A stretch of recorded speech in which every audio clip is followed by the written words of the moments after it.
pagi. Selamat pagi. Gimana kabarnya hari ini? Ya, cukup baik dan cukup bahagia. Alhamdulillah ya, baik dan bahagia. Iya. Pak, seperti yang saya sampaikan minggu lalu bahwa saya akan adakan supervisi kelas.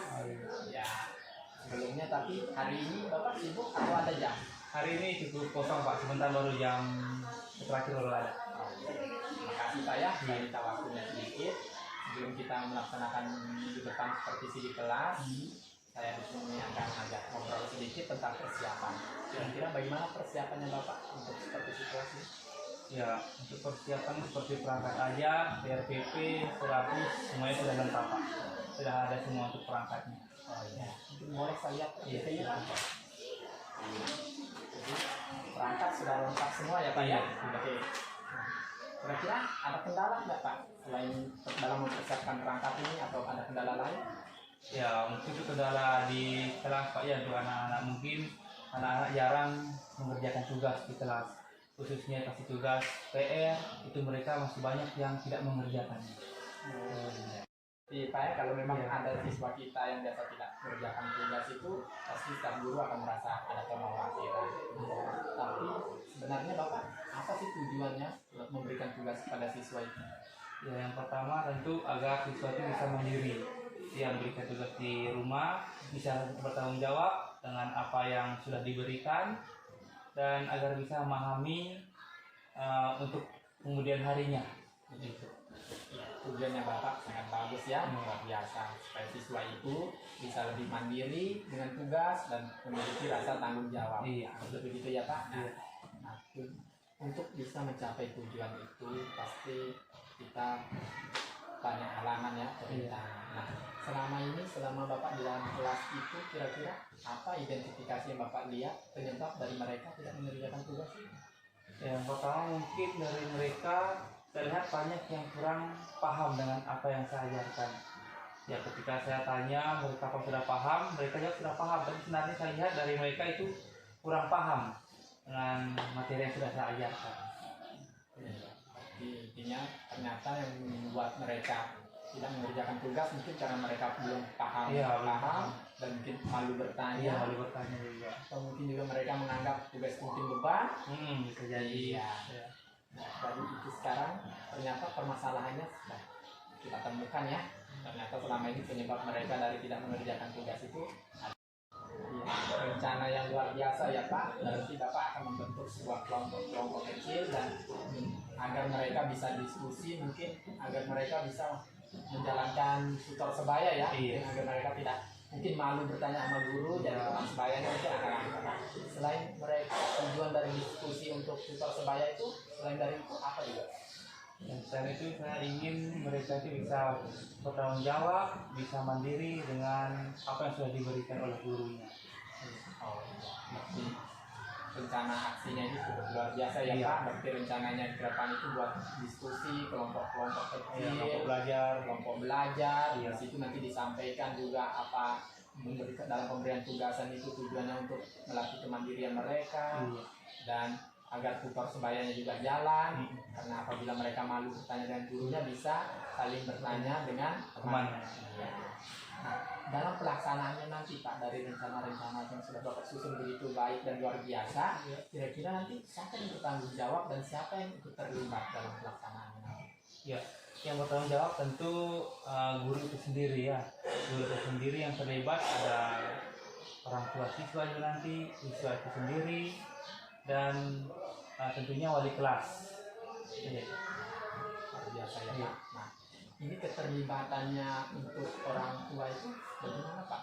Ya, mungkin nanti kalau memang kita ada memberikan tugas, kita bisa telepon orang tuanya di rumah. Ya, mungkin bilang hari ini ada tugas ini, tolong suruh anaknya untuk mengerjakan tugas di rumah. Ya, Gitu. mengingatkan. Mengingatkan. Iya, luar biasa.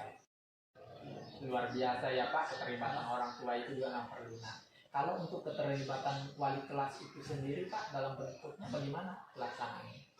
Ya, mungkin saya ingin melibatkan wali kelas itu agar mencari informasi lebih lanjut kepada wali kelasnya, bagaimana keadaan siswa di kelas, apakah lebih baik atau masih tetap seperti itu saja dengan tugas yang saya berikan. Berarti mengumpulkan informasi ya tentang personal setiap siswa Iya. dari wali kelas ya, itu luar biasa Pak. Nah, berarti simpulannya di sini Bapak dengan permasalahan tadi bahwa ada beberapa siswa yang tidak mengerjakan tugas, setelah diidentifikasi ternyata permasalahannya mereka kadang belum paham, mereka Iya. belum bertanya, dan mereka juga belum terlalu paham tujuan dari pemberian tugas. Nah, terus rencananya Bapak tadi yang sudah tersusun rapi dan luar biasa itu yaitu dengan mengadakan membentuk diskusi ya, Iya. untuk kelompok-kelompok kecil, diskusi agar mereka bisa saling berbagi informasi dengan teman sejawat dan melibatkan berbagai macam melibatkan semua pihak sekolah termasuk wali kelas, orang tua wali dan siswa itu sendiri, dan agar bisa menyelesaikan dari permasalahan mereka. Dan apa tujuan Bapak untuk membuat siswa itu agar lebih mandiri dan bertanggung jawab bisa terlaksana. Nah, dari simpulan tadi sekarang setelah kita diskusi ini, perasaannya Bapak bagaimana sih? Iya, perasaan saya ya lebih plong ya, sudah bisa cerita sama Bapak mengenai masalah yang sudah dialami di kelas. Itu saja mungkin. Iya, luar biasa ya Pak. Iya. Nanti dalam pelaksanaannya dengan rencana yang sudah Bapak susun matang dan luar biasa itu, apabila terdapat kendala, Bapak masih boleh komunikasikan lagi nanti ke saya bagaimana kalau ada kendala ke depan di lapangannya, nanti kita diskusikan lagi bersama bagaimana penyelesaiannya. Ya Pak ya? Iya. Ya, luar biasa. Berarti nanti ini sudah siap untuk supervisi di Iya, kelas nanti sudah ya Pak ya? siap, Pak. Iya, jadi sudah tidak ada lagi yang mengganjal atau yang membuat khawatir ya? Iya. Iya.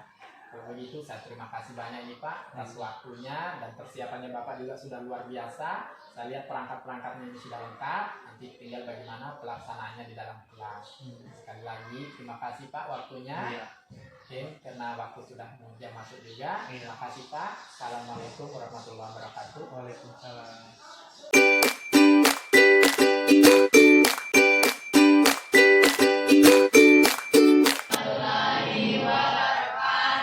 Selamat pagi dan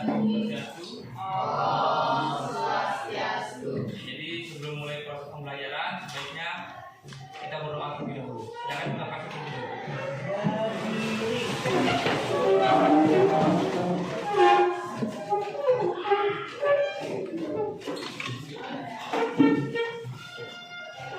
Teman-teman, sebelum kita belajar, marilah kita berdoa menurut agama dan kepercayaan kita masing-masing. Berdoa dimulai.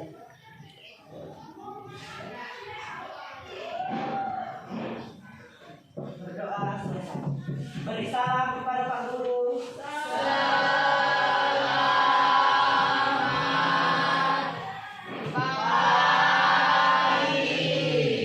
Selamat pagi. Coba absen dulu ya. Atas nama Diki Valentino. Alfa. Kemana dia? Pada Rizky. Di luar. Gaby Cantika Sari. Igede Ipang. Sutana Yasa. Syarika. Sylvia. Mary Susanti.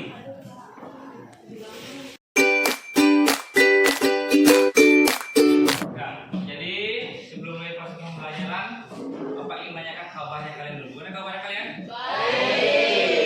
Sudah siap untuk menerima pembelajaran pada hari ini? Sudah. Bukunya sudah siap semua? Sudah. Silakan dibuka bukunya.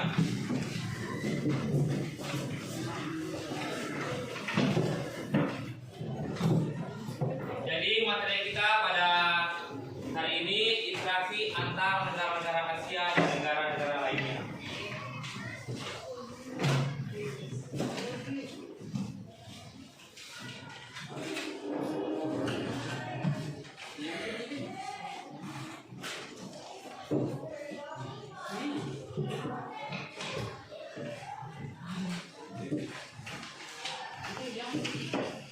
Adapun tujuan pembelajaran kita ada dua. Yang pertama, menemukan letak dan luas benua Asia.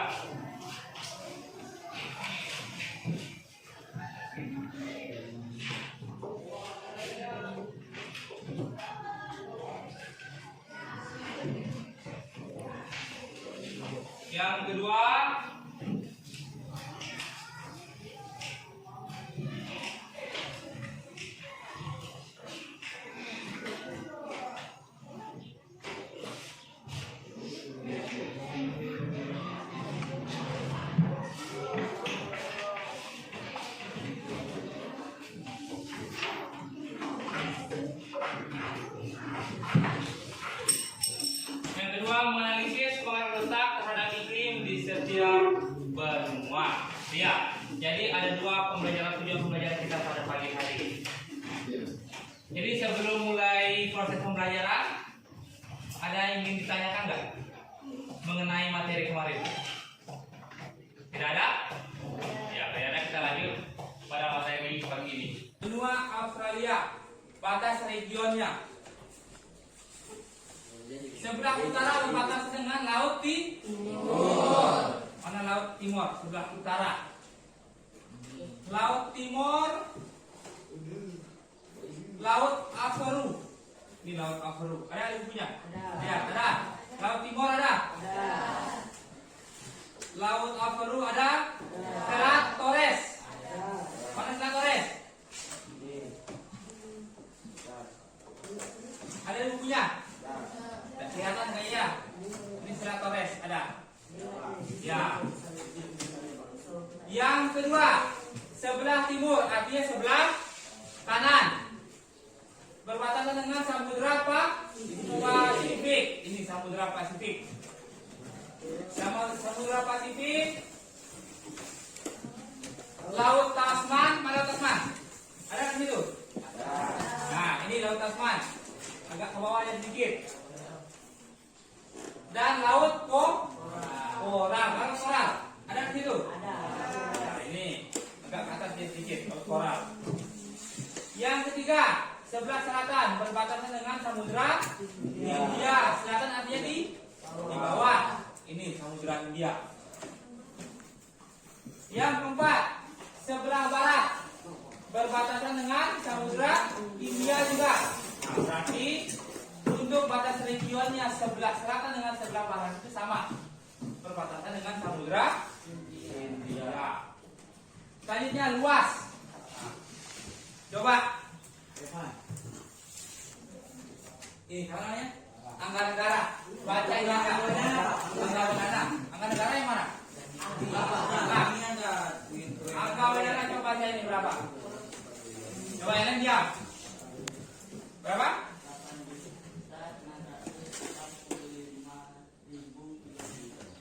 Ya. Ya. Jadi luas benua Australia itu adalah 8.000. Apa ya itu ya? 8.945 km persegi.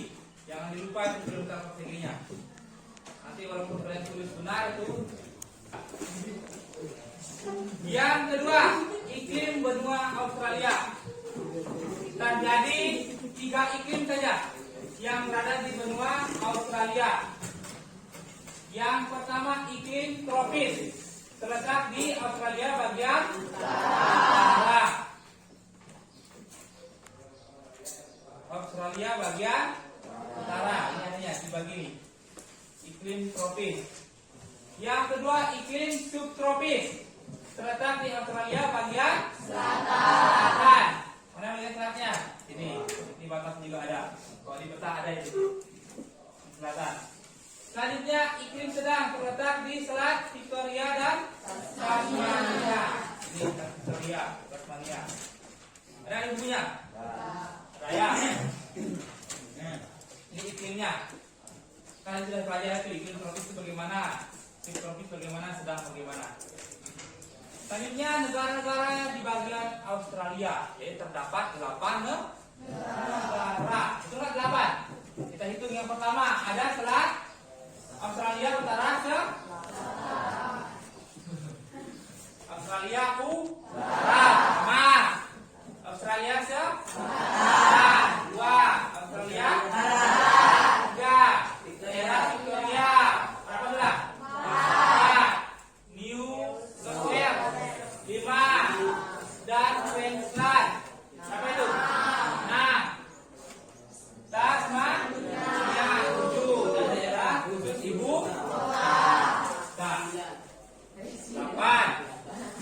Ya. Jadi ada 8 negara bagian di negara Australia, negara atau benua. Jangan lupa ya. Demikianlah proses pembelajaran kita pada hari ini. Ya, jadi sebelum kita mengakhiri proses pembelajaran, ya Pak minta masing masing-masing orang ya, kehidupan masing-masing orang adalah yang bisa memberikan kesimpulan. Silakan yang bisa memberikan kesimpulan dari hasil pembelajaran pada hari ini. Siapa? Silakan Dito. Dari yang sudah dijelaskan tadi, saya dapat menyimpulkan di dunia ini terdapat 5 benua, terdiri dari benua Asia, benua Australia, benua Eropa, benua Afrika, dan benua Amerika. Ya, kita beri aplaus dulu dari Dito. Lanjutnya siapa lagi? Pemirsa perempuan ya, siap Pak, dia, silakan. Dari hasil yang disampaikan oleh Dito tadi, saya ingin menambahkan sedikit mengenai urutan benua dari yang kedua sampai yang terkecil. Yang pertama benua Asia, yang kedua benua Amerika, yang ketiga benua Afrika, yang keempat benua Eropa, dan yang terakhir benua Australia. Ya, kita beri aplaus lagi. Ya, dari kesimpulan tadi sudah sangat bagus ya. Jadi apa menambahkan sedikit? Ya betul dikatakan oleh Dito dengan dia tadi, benua itu terdapat ada 5 dan ada juga para ahli mengatakan benua itu ada 7. Benua Amerika itu bagi lagi menjadi 2, Amerika Utara dan Amerika Selatan. Makanya mengapa benua itu bisa dikatakan 5 dan bisa ada dikatakan 7. Selanjutnya benua terluas yaitu benua Asia dengan luas itu mencapai 44.000 kilometer persegi. Sedangkan benua terkecil merupakan benua Australia dengan luas yaitu 8.000 kilometer persegi. Selanjutnya di benua Asia terdapat 5 iklim. Yang pertama ada iklim tropis. Ya, kita tahu benua Asia itu terkenal dengan iklim tropisnya. Yang kedua iklim subtropis. Yang ketiga iklim apa tadi? Sedang. Yang keempat iklim apa? Kutub. Yang kelima iklim gurun. Ya. Ya, kita ini mengenai benua dan iklim yang ada di benua Asia. Nah, jadi pada kesempatan hari ini sampai di situ dulu pembelajaran kita hari ini. Jadi untuk minggu depan kita masuk di benua apa? Amerika, gitu ya. Ya. Jadi apa akhiri pertemuan kita pada hari ini dengan wassalamualaikum warahmatullahi wabarakatuh. Waalaikumsalam warahmatullahi wabarakatuh. Selamat pagi dan Om Santi Santi Om. Om Santi Santi Santi Om. Assalamualaikum warahmatullahi wabarakatuh. Perkenalkan saya Fatullah, CGP Angkatan 9 dari Kabupaten Parigi Motong. Pada kesempatan kali ini saya akan melaksanakan coaching pasca observasi bersama rekan saya yaitu Perkenalkan nama saya Igun Prima Putra. Saya guru mata pelajaran IPS. Sebelumnya terima kasih Pak telah meluangkan waktunya lagi, dan kesempatan ini saya juga didampingi oleh pengajar praktik saya Ibu Katarina.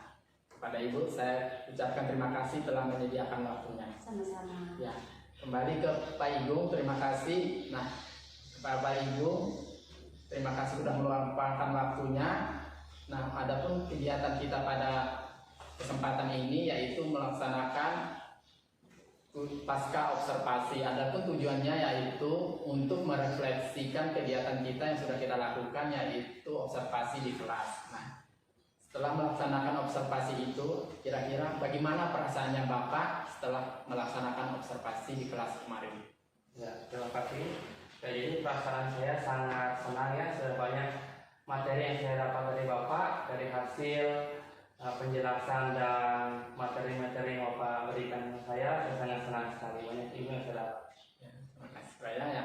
Selanjutnya Pak, setelah perasaannya Bapak merasa senang, apakah pelaksanaan pembelajaran itu sudah sesuai dengan apa yang Bapak rencanakan saat observasi kemarin? Iya, sudah sesuai ya.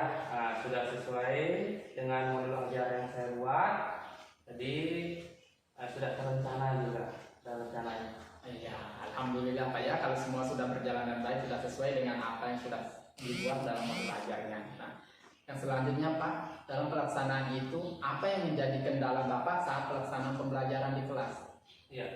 Saat pembelajaran di kelas, jadi ada saja yang kendala ya. Ya, salah satunya dalam sistem kelistrikan. Ya, terkadang listrik di sini biasanya hidup mati, tapi tidak sering. Ya, biasanya saya menggunakan proyektor saat mengajar. Ya, ketika di tengah perjalanan saat mengajar, tiba-tiba lampu mati. Ya, sehingga proyektor yang saya gunakan tidak bisa digunakan lagi. Jadi itu kendalanya. Ini berarti kendalanya bagian teknis ya, Iya. teknis gitu juga ya. Mudah-mudahan kedepannya ada solusinya, lampunya tidak sering mati lagi Iya. Pak ya. Yang selanjutnya Pak, dalam kegiatan coaching itu kita mengenal ada 4 kompetensi ya Pak, yaitu kepribadian, pedagogik, sosial, dan profesional. Nah, dari keempat kompetensi itu kira-kira apa yang ingin Bapak capai dalam proses pembelajaran? Ya, kalau saya Pak, langsung ke kompetensi pedagogiknya. Ya, saya ingin siswa itu dapat meningkatkan hasil belajarnya. Ya, jadi hasil belajar ini maksimal lagi. Oh iya Pak ya, dengan meningkatnya hasil belajar otomatis nilainya akan lebih baik Iya. lagi ya Pak ya. Ya luar biasa Pak. Nah, dari semua rangkaian itu Pak, nah sekarang harapan atau refleksi selanjutnya apa yang Bapak inginkan?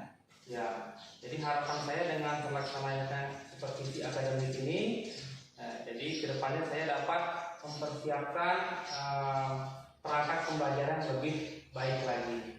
Dan harapan saya kedepannya dalam supervisi akademik ini dapat meningkatkan kompetensi saya. Ya, gitu. Ya luar biasa ya Pak, harapannya semoga apa yang diharapkan atau sebagai refleksi ini ke depannya bisa terlaksana dan bisa terwujud ya Pak. Ya. Terima kasih. Selanjutnya Pak, sekarang kita akan dengarkan penguatan dari Ibu pengajar praktik tentang diskusi kita pada kesempatan ini. Kepada Ibu, silakan. Ya, terima kasih Pak Patulun dan Pak Ibu sudah melakukan supervisi akademik yang dibimbing oleh Pak Patulun. Harapan kedepannya semoga bukan hanya karena tuntutan dari LMS, tapi ini akan berlangsung berkesinambungan. Kemudian setelah saya melihat dari apa yang tahapan-tahapan, baik melalui supervisi, kemudian observasi dalam kelas, dan juga saat ini pasca, itu semua sudah berjalan dengan baik sesuai dengan ketiga tahap sesuai dengan coaching. Demikian dari saya, terima kasih.